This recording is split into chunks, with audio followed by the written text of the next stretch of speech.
दोस्तों, एक दिन सुबह सुबह सभी शिष्य बुद्ध के प्रवचन सुनने के लिए एक साथ बैठे हुए थे।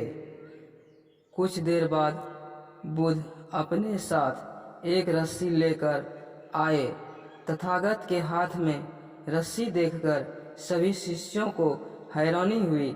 बुद्ध अपने आसन पर बैठे और उन्होंने रस्सी में एक के बाद एक 3 गांठ बांध दी।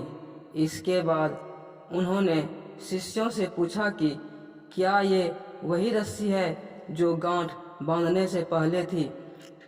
इस प्रश्न के जवाब में एक शिष्य ने कहा कि तथागत, इसका उत्तर थोड़ा मुश्किल है। ये हमारे देखने के तरीके पर निर्भर करता है।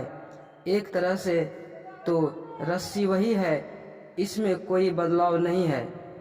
एक अन्य शिष्य ने कहा कि अब इसमें 3 गांठें लगी हुई है जो कि पहले रस्सी में नहीं थी।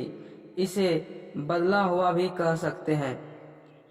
कुछ शिष्यों ने कहा कि वास्तव में मूल रूप से रस्सी वही है, लेकिन बदली हुई दिख रही है, लेकिन इसका मूल रूप बदला नहीं है।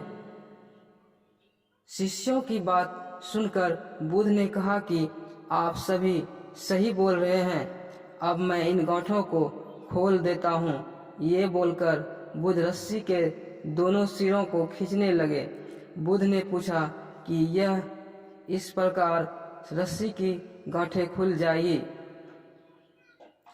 सभी शिष्यों ने कहा कि नहीं, ऐसा करने से तो गांठ और ज़्यादा कसी जाएगी, इन्हें खोलना और मुश्किल हो जाएगा। बुद्ध ने कहा कि ठीक है, अब एक अंतिम प्रश्न, इन गांठों को खोलने के लिए हमें क्या करना होगा। शिष्यों ने कहा कि हमें इन गांठों को ध्यान से देखना होगा, जिससे हम जान सकें कि इन्हें कैसे लगाया गया है। इसके बाद हम गांठें आसानी से खोल सकते हैं। बुद्ध इस जवाब से संतुष्ट हो गए और उन्होंने कहा कि यह सही बात है। हम परेशानियों में फंसे रहते हैं और बिना कारण जाने ही उनका हल खोजने लगते हैं, जबकि हमें पहले समस्याओं के मूल्य को समझना चाहिए।